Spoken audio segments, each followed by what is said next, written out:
వాళ్ళందరికీ స్వాగతం అండి. ఇప్పుడు నేను చెప్పబోయే కథ నీతి కథల్లో ఒక కథ, బతకడానికి దారి. జగపతి అనే ఒకడు ఉన్నాడు. వాడు పెళ్ళాం పిల్లల్ని బాధ్యత ఏమీ పట్టించుకోడు అనమాట.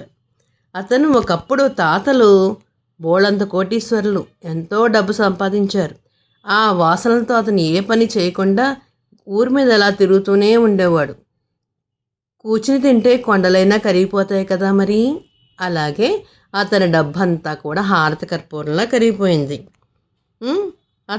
నేను ఇంకా మా తాత మహారాజులాగా పెద్ద ఆసామి, నేనేమిటి ఈ కూలి పని ఆ కూలి పని ఏం చేయగలనని చెప్పి ఏమి చేసేవాడు కాదనమాట. ఏం చేసేవాడు కాకుండా ఏం చేసేవాడు, తెలిసిన వాళ్ళందరి దగ్గర అప్పులు చేయడం మొదలుపెట్టాడు. ఎందుకంటే ఒక 100 రూపాయలు సంపాదించుకున్నాం అనుకో, ఒక 50 రూపాయలు దాచుకుని 50 రూపాయలు ఉంచుకుంటాం. అదే సంపాదన లేకపోతే ఇంట్లో వస్తువులన్నీ కూడా డబ్బుల కోసము హరించిపోవాలి. తినదానికి తిండి ఉండదు, కట్టుకోవడానికి బట్ట కూడా ఉండదు కదా మరి. అలా ఉండడం వల్ల ఏమవుతుందంటే ప్రతిరోజు కూడా జగపతి ఉదయం పూట ఎక్కడికో వెళ్ళిపోయి రాత్రిపూట తిరిగి వచ్చేవాడు. ఈ లోపల జగపతి భార్య అప్పులు వాళ్ళు వస్తే సమాధానం చెప్పలేక బాధపడుతూ ఉండేది. ఏమిటి ఈయన ఇలా చేస్తున్నాడు, కనీసం ఏ పని చేయకుండా ఉన్నాడు అని బాధపడుతూ ఉండేదన్నమాట. ఇలా అప్పుల వాళ్ళు జగపతి భార్య అని నానా మాటలు అన్ని వెళ్తుంటే ఆమె చాలా చిరాకు వచ్చింది, విసిగిపోయింది. నువ్వే మహారాజువి, అడ్డమైన తిరుగులో తిరిగి అర్ధరాత్రి ఇంటికి వస్తావా? అప్పుల వాళ్ళేమో వాళ్ళు నన్ను అడుగుతున్న నేనేం సమాధానం చెప్పలేకపోతున్నాను, చచ్చిపోతున్నాను. అందరూ రేపు తెల్లారానే వస్తారట, ఇంటి పట్టు నుండే పొద్దున్నే వస్తారని చెప్పారు, ఎక్కడికి వెళ్ళకు అంది. ఆ రాత్రి జగపతికి నిద్ర పట్టలేదు. రేపు అప్పుల వాళ్ళు వస్తే తన్ని ఏం చేసుకోవాలి, ఏం చేయాలి, వాళ్ళ బాకీలు ఎలా తీర్చాలి? వాళ్ళకేమో అంతా కలిసి దాన్ని చెదకొడితే కనీసం తన పరువేమైపోతుంది. ఒకప్పుడు తాతలు మేడల మీద మిద్దెల మీద కూర్చొని ఎంతో డబ్బులు సంపాదించిన డబ్బు అంతా నేను పాడు చేశాను. వాళ్ళు నేను ఎలా బాకీ తీర్చగలను, ఏం చేయాలి? అంత దాకా ఎందుకు, అప్పుల వాళ్ళ ముఖాలు చూసే ధైర్యం కూడా నాకు లేదు, నా మీద నాకే రోత పుట్టేస్తుంది అన్నాడు. చీకట్లో ఇంట్లోంచి బయటకు బయలుదేరిపోయాడు. ఊరి చివరున్న మర్రి చెట్టు దగ్గరికి, పాడుపోయిన బావి దగ్గరికి వెళ్ళాడు. అందులో దూకి ఆత్మహత్య చేసుకోవడానికి నేను చేయించుకున్నాడు. ఇంకెందుకురా బాబు వెధవ జీవితము, అప్పులు చేస్తూ అప్పుల వాళ్ళకి అప్పులు తీర్చగా ఎందుకు జీవితము, చనిపోతే పోలే అనుకుని ఉరుకుదాం అనుకున్నాడు బావిలోకి. అంతలో బావిలో దూకుతుంటే బావిలోంచి ఒక పిశాచం బయటకు వచ్చింది. జగపతిని అగాదిగా చూసింది. నీకేం మతుందా లేదా? భూతప్రేతాలు తిరిగే వేళ ఈ వేళ ఇలా వచ్చావేమిటి అని అడిగింది. జగపతి పిశాచానికి తన కథ అంతా చెప్పాడు. బతకడం ఎలాగో కుదరట్లేదు, కనీసం చచ్చిపోదాం అనుకుని వచ్చాను, పక్క తప్పుకో అన్నాడు.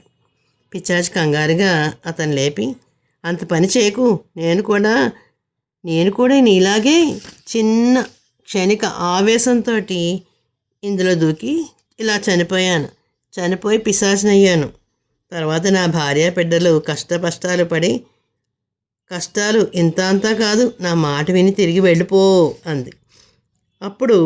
ఇప్పుడు నేను చావకపోయిన తెల్లారి అప్పుల వాళ్ళనే నా ప్రాణం తీసేస్తారు, నన్ను గుద్దేస్తారు, నన్ను చంపేస్తారు అన్నాడు జగపతి.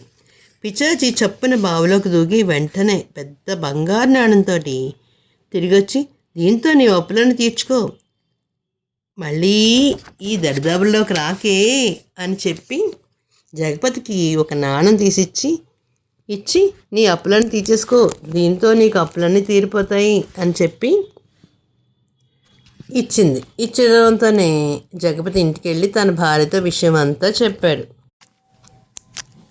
ఇంటికి వచ్చి భార్యకి ఆ నాణాన్ని చూపించి అన్నాడు, అగో ఆ నూతి దగ్గర ఒక పిశాచం ఉంది, అది నాకు ఈ నాణాన్ని ఇచ్చి నీ అప్పులు తీర్చుకొని సుఖంగా ఉండమని చెప్పింది అని చెప్పేసరికి భార్య అంది, ఏంటి నీ తెల్లారిందా, ఇచ్చింది చాలు ఒకే నాణం తెచ్చావా, ఇంకా తీసుకురాకూడదు అంది.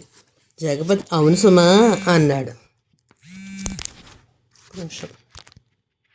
అప్పుడు జగపతి అంటున్నాడు, అయ్యో ఏంటి ఇలా చేశాను నేను అనుకుని ఆ నాళంతో అప్పులన్నీ తీర్చేసుకున్నాడు.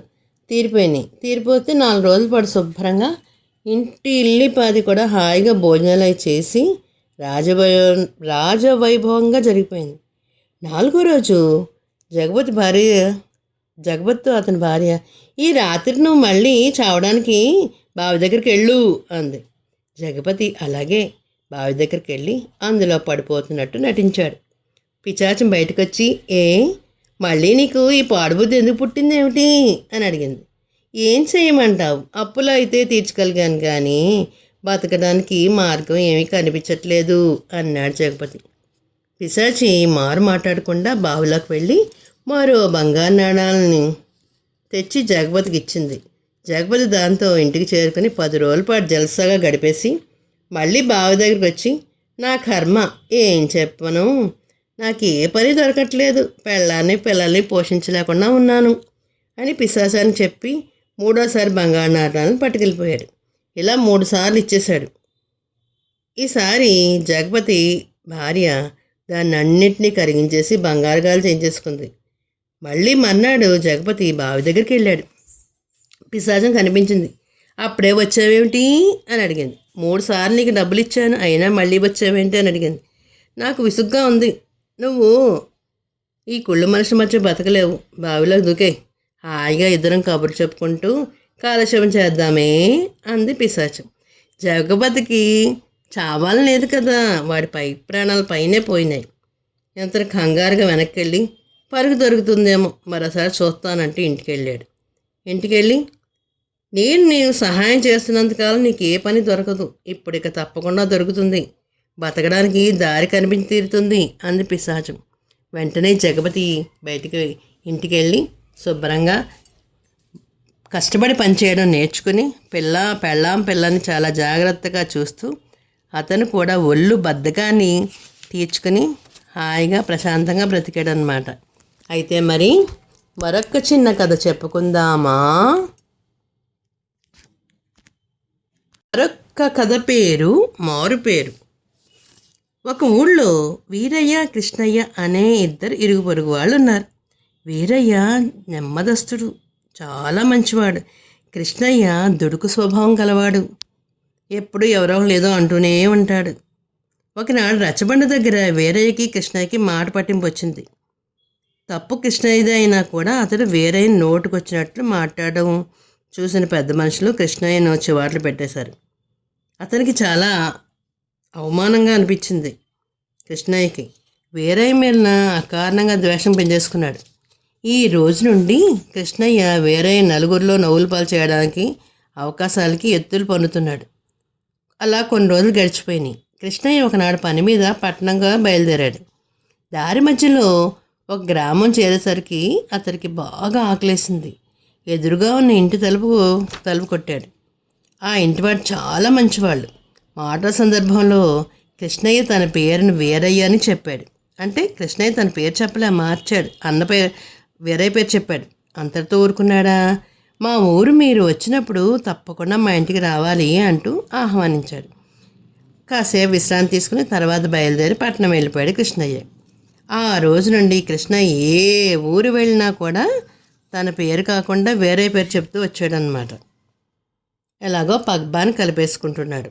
ఒకనాడు కృష్ణయ్య చాలా దూరంలో ఉన్న ఒక ఊరు వెళ్ళాడు. అక్కడ ఒకళ్ళ ఇంట్లోకి ఆ రాత్రి పడుకున్నాడు. ఆ ఇంట్లో ఒక ముసలివాడు ఉన్నాడు. ఆయనకి విపరీతమైన దగ్గు వచ్చేస్తుంది. వాళ్ళు దగ్గు వస్తున్నప్పుడు ఏమన్నాడంటే, మీకు చిన్న చిట్కా చెప్తానే అన్నాడు. మీ ఇంటి ఈశాన్యంలో మూల 6 అడుగుల పొడవును గొయ్యి తవ్వి ఆ మట్టిని ఎండబెట్టి పొడి చేసి రోజు ఆ రాత్రిపూట ఆ మట్టిని ఒళ్ళంతా పట్టి ఉదయం స్నానం చేస్తే మంచి ఫలితం కనిపిస్తుంది అంటూ చెప్పాడు. అలా కొంతకాలం గడిచిపోయింది. ఒకరోజు ఒక వయసులో ఉన్నవాడు వీరయ్య చిరునామా వెతుక్కుంటూ వచ్చాడు. అతడు కృష్ణయ్యకి ఎదురుగా పడి వీరయ్య చిరునామా అడిగాడు. ఎందుకు అంటూ అడిగాడు కృష్ణయ్య. అయ్యో, నేను చిల్లరవరం నుండి వస్తున్నానయ్యా. వీరయ్య గారు చాలా కాలం క్రితం మా ఊరు వచ్చారు. దగ్గుతో బాధపడే మా అయ్యగారికి ఒక చిట్కా వైద్యం చెప్పారు. అలాగా, అది ఫలించిందా? లేదయ్యా. ముసలాయన ఎలా ఉన్నాడు అని అడిగాడు కృష్ణయ్య. ఆయన చనిపోయాడు. అలాగా, అంటూ పైకి విచారంగా మొహం పెట్టి, కృష్ణయ్య మరో చిట్కా చెప్పాడు కదా, ఓ చిట్కా పోయిందా, సరే సరే అనుకుని ఆ ముసలాయన మరణించుంటాడు, ఆ విషయం గురించి నిలదీయడానికి వచ్చుంటాడులే అని వీరయ్య ఇంటికి దారి చూపించి రచ్చబండ దగ్గరికి పోయి అక్కడున్న నలుగురు వారికి వీరయ్య చిల్లవరంలో చిట్కా వైద్యం చెప్పి ఈ ముసలాయన ప్రాణాలు తీశారంట. ఈ విషయం గురించి నిలదీయడానికి ఈ ఊరుండి ఒక మనిషి వచ్చాడు అని చెప్పాడు అందరికీ. నిజ నిజాలు తెలుసుకోకుండా పెద్ద మనుషులు వీరయ్య ఇంటికి బయలుదేరారు. వాళ్ళు వచ్చేసరికి చిల్లరవరం వచ్చిన మనిషి వీరయ్య ఇంటి అరుగు మీద కూర్చుని ఉన్నాడు. పెద్ద మనుషులను చూసి వీరయ్య వినయంగా వాళ్ళని ఆహ్వానించి, అయ్యా, ఇతడు చెప్పేది నాకేం అర్థం కావట్లేదు, మీరు ఆ వివరాలు కనుక్కోండి అన్నాడు. వచ్చిన వ్యక్తి వివరాలు చెప్పమన్నారు పెద్ద మనుషులు. అయ్యా, కొంతకాలం క్రితం వీరయ్య అనే వ్యక్తి మా ఊరు వచ్చాడు. ఆయన మా అయ్యగారికి దగ్గు తగ్గడానికి ఒక చిట్కా చెప్పాడు. ఈశాన్యం వల్ల గొయ్యి తవ్వి ఆ మట్టిని రాత్రిపూట పట్టీగా వేసుకుని తెల్లారి స్నానం చేస్తే ఫలితం తెలుస్తుందని చిట్కా చెప్పాడు. ఆ చిట్కా పాటించడానికి గొయ్యి తవ్విస్తుంటే మా అయ్యగారి పూర్వీకులు దాచిన లంకెబందులు బయటపడ్డాయి. ఇదంతా వేరేకి చెప్పిన చిట్కా వల్లే వచ్చిందని, ఆ డబ్బుని ధనంలో వేరే కూడా కొంత వాటా ఇవ్వాలని వచ్చాము, దాన్ని తీసుకుపోమని చెప్పడానికి నేను వచ్చాను అంటూ వివరంగా చెప్పాడు. వేరే మాత్రమే తాను ఎప్పుడూ చిల్లరవరం వెళ్ళలేదు, అందుకని నాకు ఆ సొమ్ము వద్దు అని చెప్పేశాడు. పెద్ద మనుషులతో పాటు అక్కడే ఉన్న కృష్ణయ్య ఏం చేశారంటే ముందుగా వచ్చి, నేనే ఆ వేరయ్య నేనే అంటూ తాను చిల్లరవరం వెళ్ళినప్పుడు సంగతి అంతా చివరి వరకు చెప్పి, ఆ డబ్బు నాకే వస్తుంది, న్యాయంగా నాకే చెందుతుంది అన్నాడు. వెంటనే వీరయ్య దొంగ దొరికాడు అంటూ నవ్వాడు. వీరయ్య వంక పెద్ద మనుషులకి ఏం అర్థం కాల.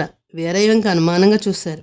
వీరయ్య వారికి వివరిస్తూ, అయ్యా, క్షమించండి, ఈ వీరయ్య రచ్చబండ దగ్గర తగు జరిగిన రోజు నుండి ఇతడు ఎక్కడికి వెళ్ళినా సరే మంచికి చెడికి కూడా నా పేరు ఉపయోగించుకున్నాడు.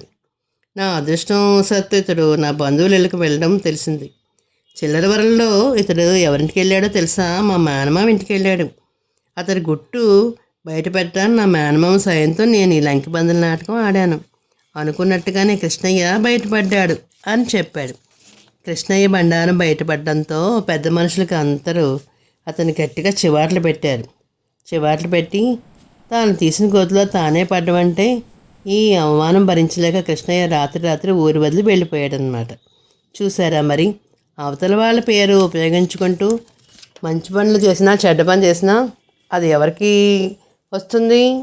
ఎవరైతే చేశారో వాళ్ళకే తగులుతుంది కదా. మరి అలాగే వేరే మంచితనాన్ని కృష్ణయ్య అలా వాడుకోవడంతో విషయం తెలిసి ఊరి పెద్దలందరూ కూడా అతన్ని గట్టిగా చిబాట్లు పెట్టారు. చూసారా పిల్లలు,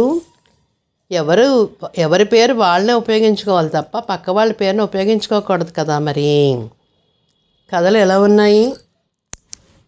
తెలుగువారి దీపకాంత్కి లైక్ చేసి, షేర్ చేసి, సబ్స్క్రైబ్ చేసి కామెంట్ రూపంలో పెట్టండి. మరి మంచితనంగానే ఉండాలి. మరి నేను 2 కథలు చెప్పాను.